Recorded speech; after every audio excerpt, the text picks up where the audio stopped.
Hello दोस्तों, मेरा नाम है यश। स्वागत है आपका मेरे चैनल द ट्रेलर में।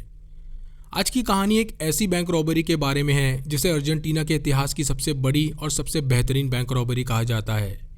सबसे ज़्यादा चौंकाने वाली बात यह थी कि इस रॉबरी के दौरान ये चोर सरेंडर करने के लिए भी तैयार हो गए, मगर सरेंडर करने से पहले उन्होंने पुलिस से अपने लिए एक पिज़्ज़ा ऑर्डर करवाया और इससे पहले कि वो पिज़्ज़ा उन तक पहुंचता, वो सभी चोर $20 मिलियन की लूट को अंजाम देकर वहां से फरार हो चुके थे। इस चोरी को इतनी सफाई और चालाकी से अंजाम दिया गया कि इसे एक परफेक्ट चोरी कहा जाने लगा और ये सभी चोर पुलिस की पहुंच से बहुत दूर भी निकल चुके थे, मगर इसके बावजूद एक औरत की वजह से इस पूरी चोरी का पर्दाफाश हो गया। तो आखिर कौन थे ये चोर, कैसे उन्होंने इस चोरी को अंजाम दिया और कौन थी वो औरत जिसने इस पूरी चोरी को एक्सपोज करके रख दिया, ये अपने आप में बहुत हैरत अंगेज और रोमांचक है। इस चोरी के मास्टरमाइंड का नाम था फर्नांडो अरेगो, जो पेशे से एक पेंटर था, और फर्नांडो के साथ 3 और लोग शामिल थे जिन्होंने इस चोरी को अंजाम देने में उसका साथ दिया। इस गैंग के दूसरे मेंबर का नाम था सेबेस्टियन बोल्स्टर, जो पेशे से एक इंजीनियर था। तीसरे मेंबर का नाम था बीटो डेलाटोर, जिसने इस पूरी चोरी के ऑपरेशन को फाइनेंस किया था। और चौथे और आखिरी मेंबर का नाम था लुइस सिलेन, जो पेशे से एक क्रिमिनल था और पहले भी जेल की सज़ा काट चुका था। हालांकि 2 और लोग थे जिन्होंने इस चोरी में फर्नांडो की मदद की, मगर ना वो कभी पकड़े गए और न कभी उनके नाम सामने आए। कहानी शुरू होती है सन 2005 में, जब एक सुबह फर्नांडो अपने साइकियाट्रिस्ट के पास जाता है अपने सेशन के लिए। सेशन के दौरान फर्नांडो अपने साइकियाट्रिस्ट को बताता है कि वो एक बैंक लूटना चाहता है। फर्नांडो की बात सुनते ही साइकियाट्रिस्ट हैरत में पड़ जाता है, और चूंकि फर्नांडो गांजे का आदी था, इसलिए साइकियाट्रिस्ट को लगने लगता है कि फर्नांडो गांजे के नशे में ये सब बोल रहा है। इसके फ़ौरन बाद साइकियाट्रिस्ट फर्नांडो से सवाल करता है कि उसे बैंक लूटने का आइडिया क्यों और कहाँ से आया, क्या उसे पैसों की ज़रूरत है। जिसके जवाब में फर्नांडो कहता है कि वो एक आर्टिस्ट है और वो इस रॉबरी को एक मास्टरपीस की तरह अंजाम देगा। साइकियाट्रिस्ट फर्नांडो से दूसरा सवाल करते हुए पूछता है कि वो इस रॉबरी को कैसे अंजाम देगा, जिसके जवाब में फर्नांडो कहता है कि उसने अभी इस बारे में कुछ नहीं सोचा है, मगर वो इस रॉबरी को अंजाम देकर ही रहेगा। साइकियाट्रिस्ट को लगने लगता है कि फर्नांडो नशे में है और वो इस बात को नज़रअंदाज कर देता है, इस बात से बेखबर कि फर्नांडो अर्जेंटीना के इतिहास की सबसे बड़ी और सबसे बेहतरीन चोरी को अंजाम देने वाला है। अब फर्नांडो रोज़ अर्जेंटीना के कैपिटल बुइनो आयरेस की सड़कों पर अपना टारगेट तलाशने के लिए घूमने लगा। वो एक ऐसे बैंक की तलाश में था जिसे आसानी से टारगेट बनाया जा सके और लूटा जा सके, और तब उसकी नज़र बैंको रियो नामक एक बैंक पर पड़ती है। बैंको रियो अर्जेंटीना का एक नामी गिरामी बैंक था जिसकी ज़्यादातर ब्रांच अमीर इलाकों में होती थी। इसका साफ मतलब था कि उन अमीर इलाकों के लोग अपना ज़्यादातर कीमती सामान बैंको रियो के वॉल्ट में रखते थे, जिसकी वजह से ये बैंक एक परफेक्ट टारगेट था फर्नांडो के लिए। फर्नांडो ने इस बैंक को लूटने के लिए कुल 7 स्ट्रैटेजीज बनाई थी, और हर स्ट्रैटेजी को एनालाइज करने के बाद वो 2 स्ट्रैटेजी पर पहुंचता है। पहली स्ट्रैटेजी ये थी कि वो बैंक के अंदर हथियार लेकर घुसेगा, बैंक लूटेगा और पुलिस के आने से पहले वहाँ से भाग जाएगा। मगर ये इतना आसान नहीं था, क्योंकि जल्दी जल्दी में वो बैंक को सही से लूट नहीं पाता, और अगर पुलिस जल्दी वहाँ पहुँच जाती तो वो भाग नहीं पाएगा और पकड़ा भी जा सकता है। दूसरी स्ट्रैटेजी ये थी कि वो सुरंग के रास्ते बैंक वॉल्ट में घुसेगा, मगर सेंसर और अलार्म बजने की वजह से वो पकड़ा जा सकता है। चूंकि इन दोनों स्ट्रैटेजीज में बराबर का रिस्क था, इसलिए फर्नांडो फैसला करता है कि वो दूसरी स्ट्रैटेजी का इस्तेमाल करके सुरंग के रास्ते वॉल्ट में घुसेगा। चूंकि फर्नांडो को वॉल्ट तक पहुंचने के लिए सुरंग खोदनी थी, और इसीलिए वो बैंक के करीब ग्राउंड फ्लोर पर एक फ्लैट रेंट पर लेने की सोचने लगता है। मगर इसी दौरान उसकी नज़र एक ऐसी चीज़ पर पड़ती है जिसकी वजह से उसका काम बहुत आसान हो गया। एक रोज़ रेकी के दौरान वो बैंको रियो के बाहर से गुजर रहा था कि तभी उसकी नज़र एक मेन होल पर पड़ती है। मेन होल के आगे पीछे देखने पर उसे पता चलता है कि हर 10 मीटर पर एक मेन होल है, और इन मेन होल के नीचे एक सीवर टनल है जो बैंक के नीचे से होकर गुजरती है। अब फर्नांडो देर रात हर मेन होल की ओपनिंग चेक करने लगा। वो ये जानना चाहता था कि इन मेन होल के नीचे जो सीवर लाइन है वो कहाँ जाकर खुलती है, और महज कुछ रातों की मेहनत के बाद वो उस सीवर लाइन की ओपनिंग तक पहुँचने में कामयाब हो जाता है। ये सीवर लाइन जहाँ जाकर खुलती थी वो बैंक से महज 150 मीटर की दूरी पर था। सीवर लाइन की ओपनिंग मिलने के बाद फर्नांडो उस सीवर लाइन में घुसता है, ये देखने के लिए कि बैंक वॉल्ट में घुसने के लिए रास्ता कैसे और कहां से बनाया जाए। सीवर लाइन में घुसते ही फर्नांडो देखता है कि उसकी ओपनिंग छोटी चौकोर शेप की है, मगर जैसे जैसे वो आगे बढ़ता जा रहा था वो सीवर लाइन बड़ी और चौड़ी होती जा रही थी, और लगभग 100 मीटर आगे बढ़ने के बाद वो सीवर लाइन 20 फीट तक चौड़ी हो चुकी थी। ये एक बड़ी सीवर लाइन थी जो बैंक के नीचे से होते हुए पूरे शहर में फैली हुई थी। अब फर्नांडो के लिए जो सबसे ज़रूरी काम था वो था एक टीम तैयार करना जिनके साथ मिलकर वो इस चोरी को अंजाम दे सके, और इसीलिए फर्नांडो सबसे पहले अपने दोस्त सेबेस्टियन बोल्स्टर से मिलता है। सेबेस्टियन एक मैकेनिकल इंजीनियर था जो अपने काम में बहुत माहिर था, और जब फर्नांडो उसके सामने बैंक रॉबरी का प्रपोजल रखता है तो वो हक्का बक्का रह जाता है, क्योंकि वो फर्नांडो के बारे में बस यही जानता था कि वो गांजे का आदी है और उसके नाम ना कोई क्रिमिनल रिकॉर्ड है और ना ही उसे कोई चोरी का एक्सपीरियंस है। फर्नांडो सेबेस्टियन को इस पूरी रॉबरी के प्लान के बारे में डिटेल में बताता है कि कैसे वो लोग सीवर लाइन के रास्ते टनल खोदेंगे और कैसे बैंक को लूटेंगे। चूँकि सेबेस्टियन काफ़ी कर्जे में डूबा हुआ था, इसलिए वो फर्नांडो का साथ देने के लिए फ़ौरन तैयार हो जाता है। इस बातचीत के बाद फर्नांडो और सेबेस्टियन दोनों एक साथ बैंक जाते हैं और बैंक के बाद उस सीवर लाइन का भी मुआयना करते हैं जहाँ से उन्हें खुदाई शुरू करनी थी। फर्नांडो अपने साथ मेजरिंग टेप्स रखे हुए था और वो उन मेजरिंग टेप्स को मेन होल के रास्ते अंदर सीवर लाइन में डालता, जिससे उन्हें ये पता चल सके कि वो लोग सीवर लाइन में किस लोकेशन पर खड़े हैं और सीवर लाइन से मेन होल की ऊंचाई कितनी है। बैंक के अंदर की इन्फॉर्मेशन निकालने के लिए उन दोनों ने बैंक के अंदर एक सेफ्टी बॉक्स रेंट पर ले लिया और अपने साथ हिडन कैमराज वॉल्ट के अंदर ले गए, जिससे उन्होंने वॉल्ट की सारी फ़ोटोज़ निकाल ली। ये वॉल्ट बैंक के अंडरग्राउंड हिस्से में था, जिसके नीचे से सीवर लाइन होकर गुजरती थी, और इस वॉल्ट में लगभग 400 सेफ्टी डिपॉजिट बॉक्स थे। हालांकि फर्नांडो और सेबेस्टियन ने सीवर लाइन और बैंक का मुआयना काफ़ी अच्छी तरह से कर लिया था, मगर फिर भी उन्हें उस बैंक के कंस्ट्रक्शन लेआउट की ज़रूरत थी। ये कंस्ट्रक्शन लेआउट एक मैप की तरह था, जिसमें बैंक के एंट्री एग्जिट और अपर ग्राउंड से लेकर अंडरग्राउंड तक की सभी इन्फॉर्मेशन मौजूद थी। फर्नांडो ये बात बहुत अच्छी तरह जानता था कि अगर उनके हाथ ये मैप लग गया तो ये चोरी उनके लिए बहुत आसान हो जाएगी, मगर इसका एक्सेस सिर्फ म्युनिसिपल ऑफिस के पास था। जैसे जैसे वो दोनों इस चोरी की प्लानिंग को आगे बढ़ाते जा रहे थे, फर्नांडो को ये एहसास होने लगता है कि उसे अपनी टीम में ऐसे और लोगों की ज़रूरत है जिनके पास चोरी करने का एक्सपीरियंस हो। इसी तलाश में फर्नांडो की मुलाकात बेटो डेलाटोर नाम के एक शख्स से होती है। बेटो डेलाटोर एक गैंगस्टर था जिसके नाम कई क्रिमिनल रिकॉर्ड थे और उसके गैंग के काफ़ी मेंबर कई चोरियों को अंजाम दे चुके थे। फर्नांडो की मुलाकात बेटो से एक पब में हुई थी, जिसमें शराब पीने के दौरान उन दोनों की दोस्ती हो गई। फर्नांडो बेटो को इस पूरे प्लान के बारे में बताता है और उससे कहता है कि वो उसके इस प्लान को फाइनेंस करे, क्योंकि इतनी बड़ी चोरी को अंजाम देने के लिए उसके पास पैसे नहीं हैं। फर्नांडो की बात सुनकर बेटो उससे कहता है कि अभी उसके पास इतने पैसे तो नहीं हैं, मगर उसके पास एक ट्रक है जिसे बेचकर वो पैसों का इंतजाम कर सकता है। और इस तरह बेटो इस गैंग का तीसरा मेंबर बन गया जिसने अपना ट्रक बेचकर पैसों का इंतजाम किया ताकि वो इस चोरी को ऑपरेशन को फाइनेंस कर सके। गैंग में शामिल होने के बाद बेटो फर्नांडो से कहता है कि उसकी गैंग में एक लुइस सिले नाम का आदमी है जिसने कई रॉबरीज को बहुत सफाई से अंजाम दिया है और वो इस गैंग का सबसे एक्सपीरियंस आदमी है। लुइस में खूबी और थी, और वो ये थी कि वो बहुत ही इंटेलिजेंट आदमी था जो लोगों को धोखा देने और उनसे फ्रॉड करने में माहिर था। ये सुनते ही फर्नांडो लुइस को भी अपने गैंग में शामिल कर लेता है और अब उनकी एक गैंग तैयार हो चुकी थी जो इस चोरी को अंजाम देने वाली थी। इस गैंग में शामिल होने वाले लोगों के नाम थे फर्नांडो जो इस गैंग का लीडर था, सेबेस्टियन जो एक इंजीनियर था, बेटो जो इस ऑपरेशन का फाइनेंसर था और लुइस जो एक एक्सपीरियंस चोर और ठग था। अपनी प्लानिंग को आगे बढ़ाने के लिए फर्नांडो और सेबेस्टियन को वॉल्ट और सीवर लाइन के एक्यूरेट मेजरमेंट्स की ज़रूरत थी और इसके लिए बैंक का बिल्डिंग मैप उनके हाथ लगना बहुत ज़रूरी था। ये पता चलते ही लुइस उनसे कहता है कि वो बिल्डिंग का मैप उन्हें लाकर दे देगा। हालांकि फर्नांडो ने उससे ये पूछा भी कि वो ये कैसे करेगा, जिसके जवाब में लुइस कहता है कि उन्हें ये मैप मिल जाएगा, और महज कुछ ही दिनों बाद उनके हाथ वो मैप लग चुका था। इस बारे में किसी को कुछ भी पता नहीं चला कि आखिर लुइस ने मैप कैसे अरेंज किया। क्या उसने किसी म्युनिसिपल ऑफिसर को रिश्वत खिलाई थी या उसने वहाँ से ये मैप चुराया था? ये सवाल एक सवाल बनकर रह गया, मगर जो सबसे अहम और ज़रूरी बात थी वो ये थी कि ये मैप उनके हाथ लग चुका था। उनके प्लान के मुताबिक सुरंग को तिरछा खोदना था ताकि उस रास्ते से वो लोग सीधा सीवर लाइन तक पहुँचे और फिर वहाँ से बाहर निकल आएँ, और इसीलिए वो लोग खुदाई करने के लिए सही जगह ढूंढने लगते हैं। कुछ दिनों की प्लानिंग, मेजरमेंट और कैलकुलेशंस करने के बाद वो लोग उस मेन होल के नीचे से खुदाई करने का फैसला करते हैं जो बिल्कुल बैंक के सामने था। इस खुदाई को अंजाम देने के लिए वो लोग ड्रिल मशीन और एक डीजल जनरेटर खरीदते हैं, जिसे वो लोग आधी रात को सीवर लाइन के रास्ते अंदर ले जाते हैं। खुदाई के दौरान टीम का एक मेंबर हमेशा ऊपर सड़क पर रहता, जिससे उन्हें यह पता चल सके कि खुदाई की आवाज़ ऊपर तो नहीं आ रही। हालांकि खुदाई की कोई भी आवाज़ ऊपर नहीं आ रही थी, मगर फिर भी वो लोग दिन में खुदाई करते जिससे थोड़ी बहुत आवाज़ भी गाड़ियों की आवाज़ में दब जाए। इस खुदाई में उन्हें कई महीने लग गए, और जैसे जैसे वो लोग वॉल्ट के पास आते जा रहे थे, फर्नांडो की घबराहट और परेशानी बढ़ती जा रही थी। फर्नांडो इसीलिए परेशान था क्योंकि उसे डर था कि वो लोग जैसे ही वॉल्ट के अंदर कदम रखेंगे वहाँ के अलार्म सिस्टम बजने लगेंगे। अपनी इसी परेशानी से निपटने के लिए फर्नांडो स्लीपिंग बैग्स की मदद से कुछ सूट्स बनाता है। उसका मानना था कि इन स्लीपिंग बैग सूट्स में से हीट नहीं निकलेगी, जिसकी वजह से सेंसर्स और अलार्म उन्हें डिटेक्ट नहीं कर पाएंगे। अपने इस एक्सपेरिमेंट को चेक करने के लिए फर्नांडो थर्मल कैमरा भी लाया, जिससे वो इन सूट से निकलने वाली हीट को चेक कर सके। मगर चूंकि इन सूट से भी थोड़ी बहुत हीट निकल रही थी और उन चारों को अपने सभी इक्विपमेंट के साथ इस चोरी को पूरा करने के लिए ज़्यादा वक्त इस वॉल्ट में गुजारना था, इसीलिए फर्नांडो को लगने लगता है कि वो लोग सेंसर्स में बहुत आसानी से डिटेक्ट हो जाएंगे और इसमें बहुत रिस्क होने की वजह से उस प्लान को ड्रॉप कर देता है।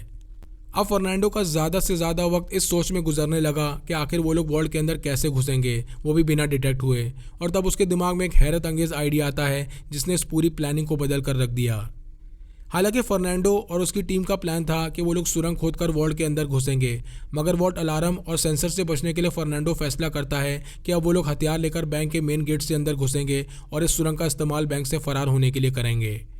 फर्नांडो ने खुद को और अपनी टीम को किसी भी तरह के खतरे से बचाने के लिए अपने पूरे एंट्री एग्जिट प्लान को उल्टा कर दिया था। जहां वो लोग सुरंग के रास्ते एंट्री एग्जिट करने वाले थे, वहीं अब वो लोग मेन गेट से एंट्री करके सुरंग के रास्ते भागने वाले थे। उनका मानना था कि पुलिस बैंक को बाहर से घेर कर खड़ी रहेगी और उन्हें इस बात का बिल्कुल भी अंदाज़ा नहीं होगा कि चोर सुरंग के रास्ते भाग सकते हैं। फर्नांडो ने अपनी प्लानिंग के कन्फर्मेशन के लिए इंटरनेट पर यह भी सर्च किया कि क्या किसी ने पहले इस तरह से चोरी को अंजाम दिया है, मगर उसे इंटरनेट पर कुछ नहीं मिलता। इसका साफ मतलब था कि अर्जेंटीना पुलिस भी इस बारे में कुछ नहीं सोच पाएगी और वो लोग बाहर फर्नांडो और उसकी गैंग का इंतज़ार करते रहेंगे।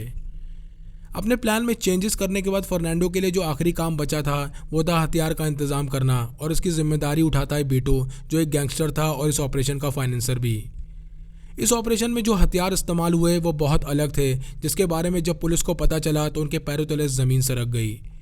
इस पूरी खुदाई में फर्नांडो के गैंग को लगभग 1 साल लग गया और उन लोगों ने सुरंग के अंदर एक गहरा गड्ढा और कर दिया जिसमें सीवर लाइन का पानी भर गया था। उन लोगों ने ऐसा इसलिए किया ताकि जब वो लोग अपनी छोटी रबर बोट से सुरंग के रास्ते नीचे जाएं तो उनकी बोट्स आसानी से उस पानी में लैंड कर सकें और वो लोग उन बोट से निकलकर सीवर लाइन के एंट्री पॉइंट से बाहर निकल आएं।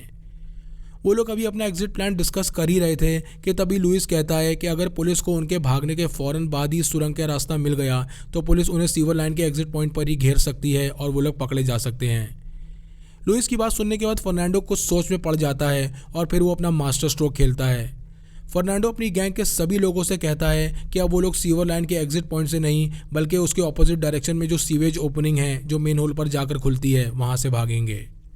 चूँकि ये मेन होल हर 10 मीटर पर थे, इसीलिए वो लोग फैसला करते हैं कि बैंक से लगभग 200 मीटर दूर वाले मेन होल से वो लोग बाहर निकलेंगे। चूँकि मेन होल से बाहर निकलने पर ख़तरा था और वो लोग पकड़े जा सकते थे, और इससे निपटने के लिए फर्नांडो एक बहुत ही हैरत अंगेज़ और अनोखा तरीका निकालता है। वो सेबेस्टियन से कहता है कि वो वैन को कस्टमाइज़ करके उसके फ्लोर में एक बड़ा सा होल कर दे ताकि वो लोग वैन को मेन होल के बिल्कुल ऊपर खड़ा कर दें और मेन होल के रास्ते उस वैन में आकर बैठ जाएं।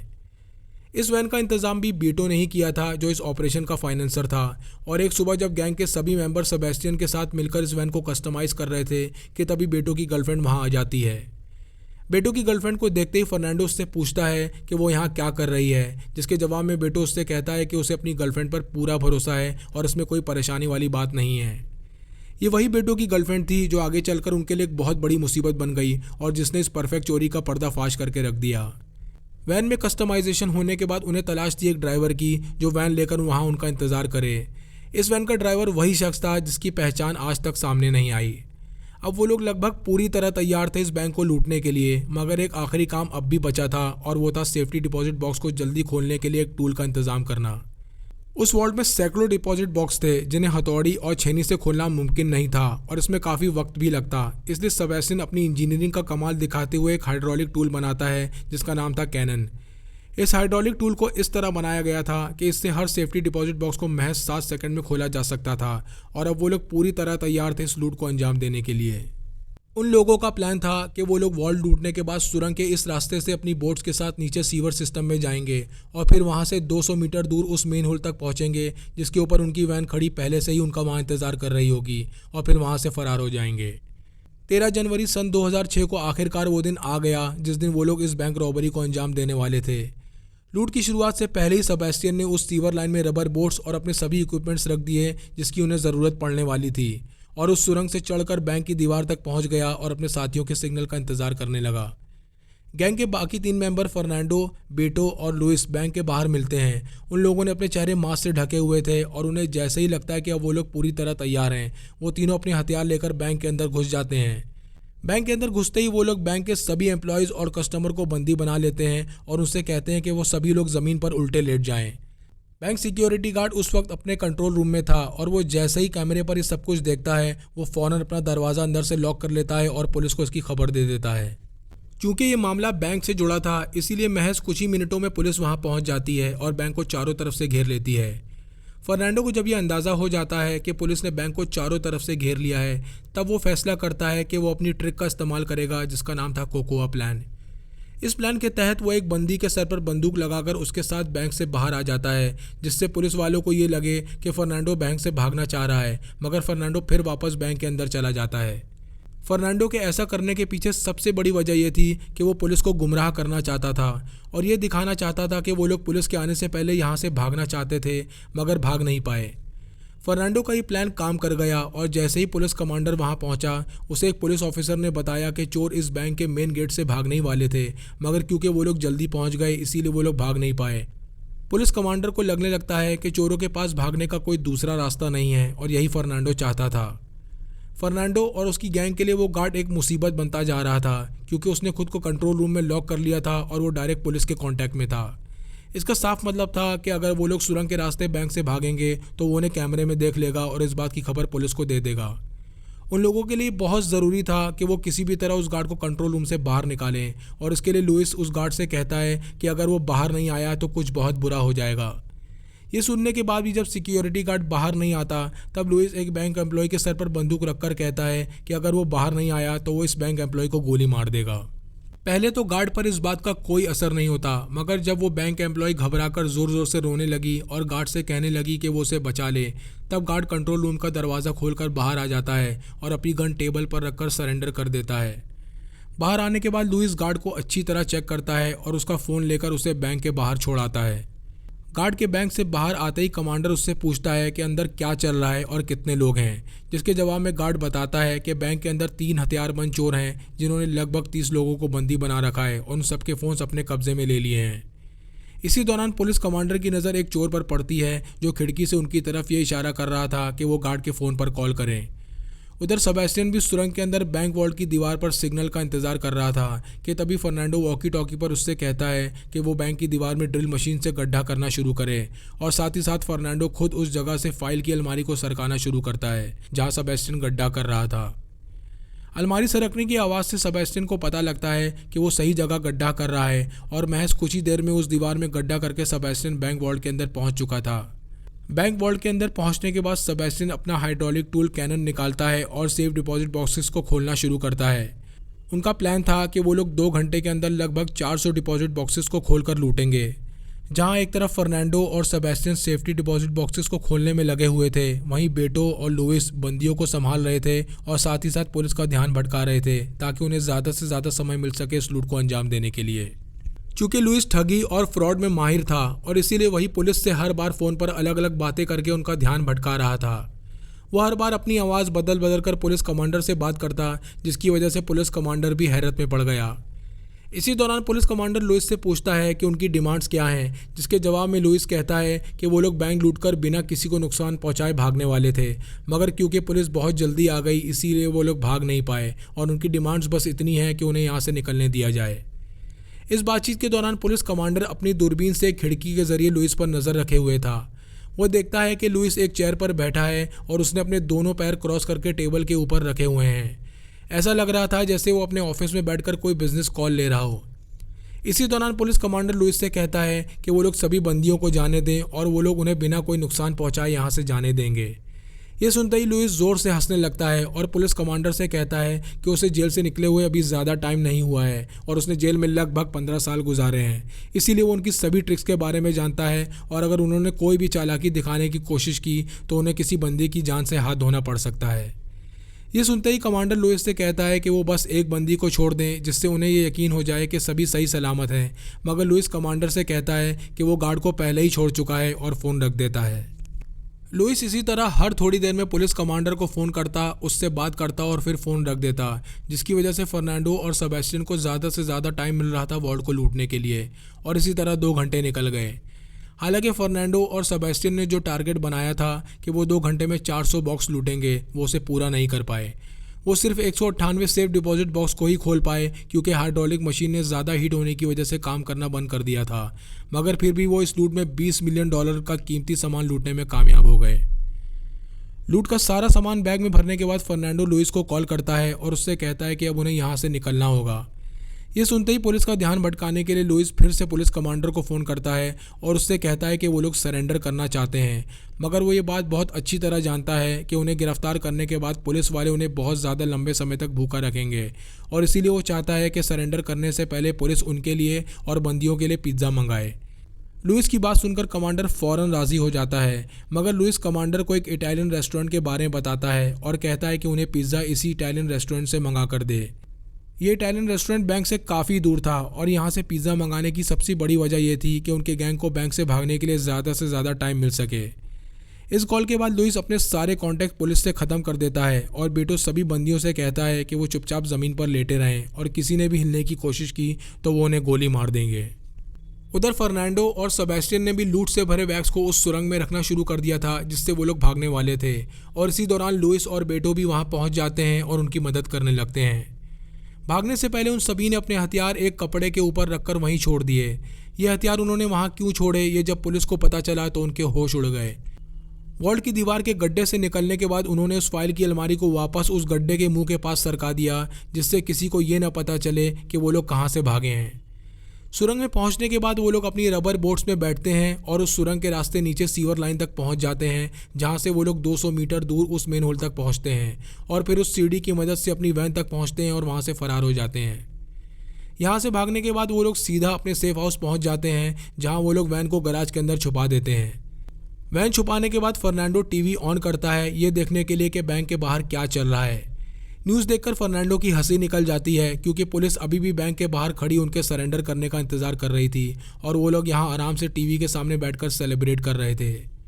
उधर बैंक के बाहर पिज़्ज़ा आने के बाद कमांडर लुइस से कांटेक्ट करने की कोशिश करता है, मगर कई कोशिशों के बाद भी वो नाकाम रहता है और तब कमांडर को लगने लगता है कि अब रेड करने का टाइम आ गया है। पुलिस कमांडर अपने सिपाहियों से कहता है कि वो बैंक के अंदर घुसें और किसी भी तरह की फायरिंग के लिए तैयार रहें। हालांकि पुलिस जब बैंक के अंदर पहुंचती है तो उन्हें वहां बस ज़मीन पर लेटे कस्टमर्स और बैंक एम्प्लॉयज़ मिलते हैं जिन्हें फर्नांडो की गैंग ने बंदी बनाया था। पुलिस के सामने सबसे बड़ा सवाल ये था कि आखिर ये चोर भागे कैसे, क्योंकि उनके भागने का ना कोई सबूत था और ना ही कोई रास्ता जिससे उन्हें ये पता चल सके कि चोर कहाँ से भागे हैं, क्योंकि लुइस और बेटो ने उस दीवार के गड्ढे को पहले ही अलमारी से छुपा दिया था। अब पुलिस कमांडर को शक होने लगता है कि ये चोर इन्हीं बंदियों के बीच छुपे हैं और इसीलिए पुलिस उन सभी बंदियों को हिरासत में ले लेती है और तब तक नहीं छोड़ती जब तक उनकी आइडेंटिटी कंफर्म नहीं हो गई। पुलिस कमांडर अपनी पूरी टीम के साथ बैंक के चप्पे चप्पे को तलाशना शुरू करते हैं और लगभग 2 घंटे बाद उन्हें फाइल्स की अलमारी के पीछे छुपा वो गड्ढा मिल जाता है जिससे वो चोर भागे थे। ये सब कुछ फर्नांडो और उसकी गैंग बैठे टीवी पर देख रहे थे और एक दूसरे के साथ मिलकर पुलिस का मजाक उड़ा रहे थे। शाम होते होते उन सभी ने अपने अपने हिस्से बांट लिए और लूट का माल बांटने के बाद उन सभी में यह तय हुआ कि वो सभी अपने अपने रास्ते चले जाएंगे और फिर कभी एक दूसरे से नहीं मिलेंगे। मगर किस्मत ने उनके लिए कुछ और ही लिख रखा था और एक परफेक्ट चोरी को अंजाम देने के बाद भी वो सभी एक एक करके पकड़े गए। इस पूरी गैंग को पकड़वाने में सबसे अहम रोल जिसने अदा किया वो थी बेटो की गर्लफ्रेंड, जो इस चोरी के बारे में पहले से जानती थी। और जैसा कि आपको याद होगा कि वो उस दौरान वहाँ पहुँच गई थी जहाँ फर्नांडो अपनी टीम के साथ वैन कस्टमाइजेशन कर रहा था। एक सुबह बेटो जब अपने घर पहुंचता है तब वो देखता है कि लूट से भरा बैग बाहर पड़ा है। बैग खोलते ही उसे पता चलता है कि उसमें से कई नोटों के बंडल गायब हैं। ये देखते ही वो अपनी गर्लफ्रेंड को बुलाता है और उससे पूछता है कि क्या उसने बैग में से पैसे निकाले हैं, जिसके जवाब में उसकी गर्लफ्रेंड कहती है कि हाँ, मैंने 5-6 नोटों के बंडल निकाले हैं। ये सुनते ही बेटो का गुस्सा 7वें आसमान पर पहुंच जाता है क्योंकि उन 5-6 बंडल की कीमत थी लगभग $3 लाख। बेटो गुस्से में अपनी गर्लफ्रेंड से कहता है कि उसने उससे बिना पूछे ये पैसे क्यों निकाले और उसकी इस बेवकूफ़ी की वजह से वो लोग पकड़े भी जा सकते हैं, और साथ ही साथ उससे वो पैसे वापस करने के लिए कहता है। बेटो और उसकी गर्लफ्रेंड में बहस इतनी ज़्यादा बढ़ गई कि बेटो की गर्लफ्रेंड ने उसे पैसे वापस देने से मना कर दिया। बेटो फैसला करता है कि वो उन लूट से भरे बैग्स को घर से बाहर कहीं और ले जाकर छुपा देगा, मगर वो इस बात से बिल्कुल बेखबर था कि इस बहस के बाद उसकी गर्लफ्रेंड उससे इतना गुस्सा हो जाएगी कि उसके घर से जाने के बाद पुलिस में जाकर इस चोरी को एक्सपोज कर देगी। बेटो की गर्लफ्रेंड को ये लगने लगा था कि बेटो उस पर चीट कर रहा है और वो इन पैसों को लेकर भाग जाएगा।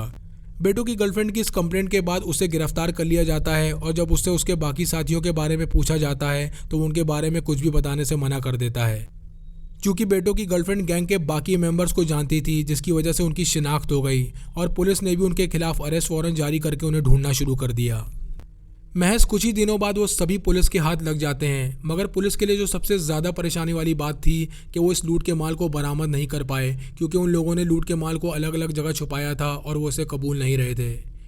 उन सभी को 9 से 15 साल के बीच सज़ा सुनाई गई, मगर अपने अच्छे बर्ताव की वजह से फर्नांडो और सेबेस्टियन को 2 साल सज़ा काटने के बाद उन्हीं के घर में हाउस अरेस्ट किया गया, जबकि लुइस और बेटो को अपनी सज़ा जेल में ही काटनी पड़ी, क्योंकि पहले से ही उनके नाम कई क्रिमिनल रिकॉर्ड्स थे। उनकी सज़ा कम करने के पीछे एक वजह और भी थी कि जो हथियार उन्होंने इस लूट में इस्तेमाल किए थे वो सभी नकली थे। इस चोरी में लूटा गया माल कभी बरामद नहीं हो पाया। क्या उन लोगों ने पुलिस ऑफिसर्स को रिश्वत खिलाई थी या लूट के माल के बदले उनकी सज़ा कम कर दी गई, ये आज भी पता नहीं चल पाया।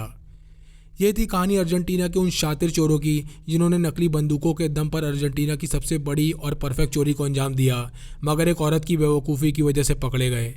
आपको ये कहानी कैसी लगी कमेंट सेक्शन में लिखकर ज़रूर बताएं। चैनल को लाइक और सब्सक्राइब करें। मिलते हैं नेक्स्ट वीडियो में।